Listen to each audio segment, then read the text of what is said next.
พวกเราอยากชวนแกมาทำข้อสอบแกดแพด Hey Hop Pop Gangs ทำข้อสอบเหรอ ถ้าอย่างนั้นผอคงต้องลงโทษเธอนะผอต้องให้เธอออก ไม่ต้องไปตามปล่อยมันไปให้มันไปเลย แล้วก็มีอีกหลายเรื่องที่ต้องจัดการก่อนไปด้วย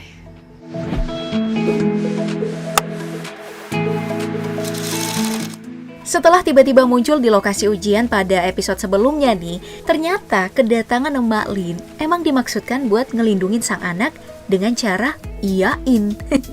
Soal alasan Lin yang ikut stick di Australia karena pengen ketemuan. Selain itu, si emak juga ngasih jaminan kalau anaknya itu terlalu cerdas, jadi nggak mungkin curang dalam ujian.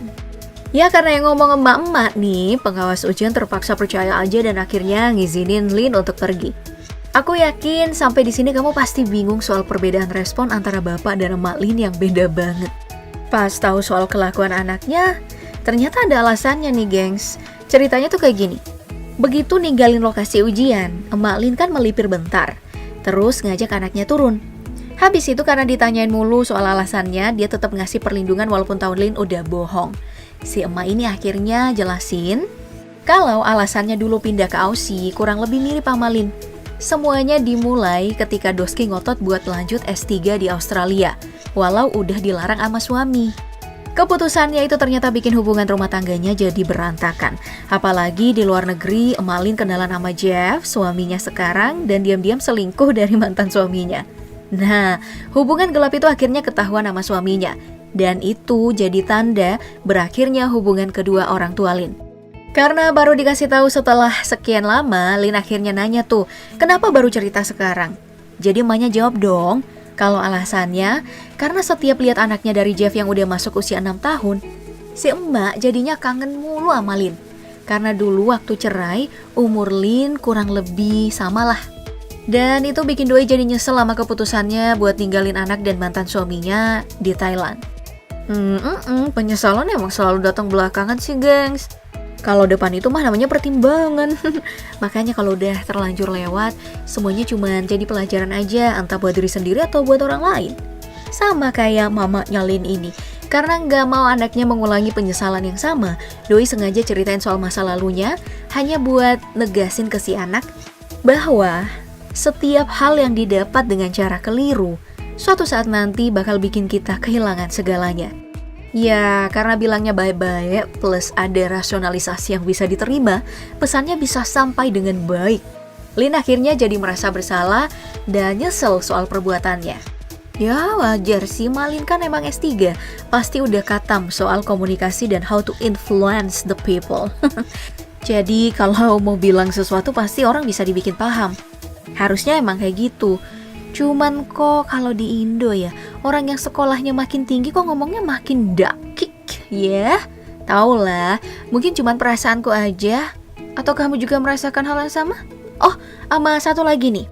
Aku sekalian mau komentar juga soal orang yang selalu bilang, ngapain perempuan sekolah tinggi-tinggi? Entar juga kerjaannya cuma di dapur sama ngurus anak. Lah, malah karena ngurus anak, makanya perempuan itu harus terdidik. Orang ngurusin kambing aja ada pendidikannya kok, iya kan? Apalagi manusia. Udah, lanjut lagi kita ya.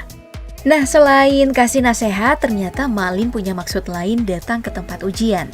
Dan itu adalah soal keluarganya di Australia yang sama sekali gak keberatan kalau Lin benar-benar mutusin buat sekolah di sana.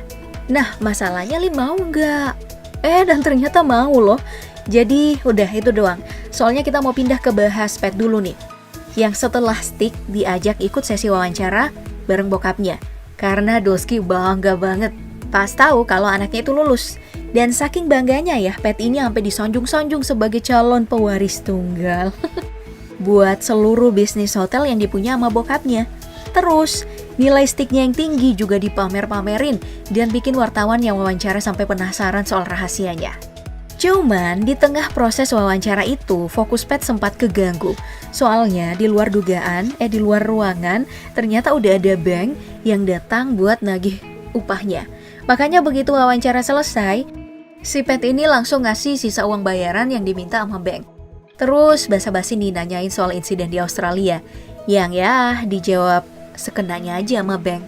Well, bisa dibilang dengan ini nasib biji udah di ujung tanduk ya geng. Soalnya posisi Pat terancam di sekolah. Terus Lin juga bentar lagi bakal ninggalin teman-temannya. Walaupun pas ngobrol sama bapaknya soal rencana pindah ke Australia, Lin rada gak enak juga. Soalnya si bapak kelihatan banget lagi usaha buat nutupin rasa sedihnya. Nah, mungkin itu sebabnya Lin nolak buat ngambil bayaran di pesta perayaan waktu dihubungin sama Grace. Dan habis itu, langsung left group aja. Atau mungkin selain karena si bapak ada pengaruh dari nasihat temannya juga waktu di Australia. Apapun itu, pada intinya semua anggota geng Bad Genius ini kena masalah gegara Stick. Si Bang dan ibunya dipanggil Bu Capsek buat bicarain soal insiden di Australia karena curiga itu bukan sekedar usaha mencontek biasa, seperti keterangan Bang ke pengawas ujian. Lin sebenarnya udah berkali-kali nyoba buat ngubungin, tapi Bang selalu menghindar dengan alasan butuh waktu untuk bicara. เรายังไม่อยากคุยอะขอเวลาสักพักนะ Dan belum juga sempat ngobrol, masalah yang lebih gede udah muncul aja nih. Karena ternyata ada anonim yang bocorin rahasia sindikat jual beli jawaban untuk Stick. Berikut barang bukti pensil 2B yang udah ditempelin barcode jawaban. Nah, karena laporan itu, seluruh universitas jadinya nolak soal ujian Stick khusus untuk peserta di Thailand dan minta semua ujian diulang bulan Februari mendatang. Bokap Pat yang kebetulan dengar soal itu ya, dengan entengnya nyuruh anaknya buat daftar ulang bareng Grace dan secara terpaksa diiyain sama Pat. Cuman pas malam setelah ngecek nilainya yang beneran dibatalin, Pat rupanya gak sanggup buat daftar beneran. Bahkan setelah dipaksa sama si bokap, alasannya jelas, karena Doski tahu diri, gak mungkin lolos ujian Stick kalau ngerjain sendiri. Jadi secara terpaksa, Pat akhirnya ngaku kalau dirinya termasuk salah satu di antara peserta yang curang pas ujian. Terus bujuk bokapnya supaya dia dikuliahin di tempat lain aja. Sayangnya ya si bokap gak mau dengar alasan, karena Pat udah terlanjur bikin pernyataan pas wawancara yang bisa bikin keluarganya malu kalau ketahuan nilainya itu cuma hasil nyontek doang. Ya, percakapan itu akhirnya berubah jadi debat yang panjang yang bikin Pat nolak buat terus gunain uang dan barang pemberian ortunya. Jadi semua yang melekat di badannya akhirnya dilepas kecuali dalemannya.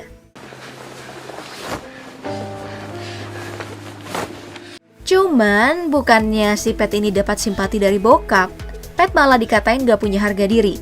Dan ini malah ngasih alasan ke Doi buat langsung pergi tanpa peduli teriakan lagi sama teriakan nyokapnya yang berusaha nahan Doi. Kabur gak masalah sih, yang jadi masalah setelah minggat, gaya hidup Pat ternyata berubah. Uangnya dipakai nyewa apartemen dan gaya hidupnya aja masih aja visi misi foya-foya. Makanya pas Grace datang ke tempatnya buat ngasih kabar soal Bang yang ngajak ketemuan, Pat sekalian diingetin tuh kalau jumlah uang mereka terbatas dan mulai harus belajar hemat. Apalagi Pat ini kan lagi minggat. Oh iya ya, soal ajakan ketemuan ternyata Lin diajak juga. Makanya pas malam Doi ke tempat laundry dan di sana udah ada Bang yang langsung minta maaf karena baru bisa ngabarin. Yang mana dibalas sama Lin dengan kabar soal dirinya yang bakal lanjut ke Australia. Bang yang denger itu cuman senyum dan ngasih kata-kata manis yang bikin Lin jadi melting. Terus habis basa-basi nih, Bang ngajak Lin masuk ke rumah buat obrolin, maksudnya ngajak mereka ketemuan tiba-tiba. Dan gak disangka, ternyata dalam rumah udah ada Pat dan Grace juga. Yap, ternyata bantuan yang dimaksud sama Bang adalah tawaran buat Lin ngakalin ujian Pat dan Gat. Yang kalau di Indo mungkin setara sama ujian nasional. Jadi udah jelas kalau potensi kliennya ini lebih banyak dan jumlah uang yang terima bakal lebih gede daripada Stick. Lin kaget banget pas denger hal itu.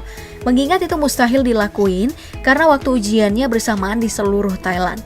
Cuman menurut Bang ternyata ada caranya. Dan itu adalah dapetin soal sebelum ujian dimulai. Dan ya menurut Pat, pas dia nimbrung nih, strategi semacam itu cukup masuk akal. Tapi Lin tetap nolak mentah-mentah dan minta teman-temannya buat ngambil uang bagiannya aja kalau ada yang butuh.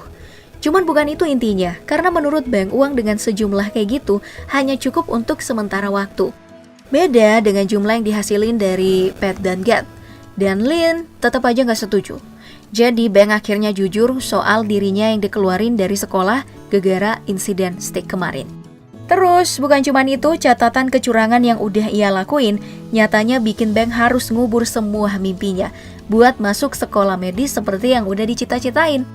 Tentu aja, alasan Bank itu sukses bikin Lin kepikiran sampai rumah, yang sayangnya malah disalahpahami oleh bapaknya. Karena Doi ngira anaknya lagi mikirin merasa bersalah soal keputusannya sekolah di luar negeri. Jadi, si bapak ini akhirnya ngejelasin kalau dirinya sedih bukan karena mereka mau pisah, tapi karena si bapak merasa gagal udah gak bisa ngasih sesuatu kepada Lin. Makanya pas dengar penjelasan itu akhirnya si Lin ini minta supaya jadwal keberangkatannya diundur dengan alasan masih ada beberapa hal yang harus diurus. Dan tentu aja bapak Lin seneng banget pas dengar soal itu. Karena Doi ngiranya kalau si anak sengaja supaya mereka bisa ngabisin lebih banyak waktu bersama. Padahal kenyataannya ya kamu harusnya tahu lah gimana keputusan Lin setelah diminta gabung sama Bank. Apalagi Doski pakai alasan buat benerin masa depannya yang hancur berantakan. Plus, Pat dan Grace juga ngasih jaminan kalau itu bakal jadi kerjaan terakhir mereka. Makanya Lin gak punya pilihan selain yes, setuju. Wah, gila sih. Gak tahu apa geng Bad Genius ini semacam kecanduan adrenalin atau sekedar butuh uang. Tapi mau dibilang butuh uang doang gak juga sih. Soalnya uang mereka kurang berapa coba setelah jual kunci jawaban dari misi sebelumnya. Nah, kalau untuk nurutin nafsu sih, manusia emang gak ada puasnya. Tapi kalau mereka ini beneran berhasil buat bobol pabrik yang nyetak kertas ujian pasti bakal epic banget sih. Soalnya itu udah next level banget buat ukuran anak SMA. Makanya kamu harus mesti tetap nongkrong di sini. Jangan berpindah ke lain hati ya. Karena setelah recap series ini habis pun aku bakal tetap bagiin alur dan info menarik seputar dunia sinema. So, sampai jumpa di video selanjutnya. Sawadi.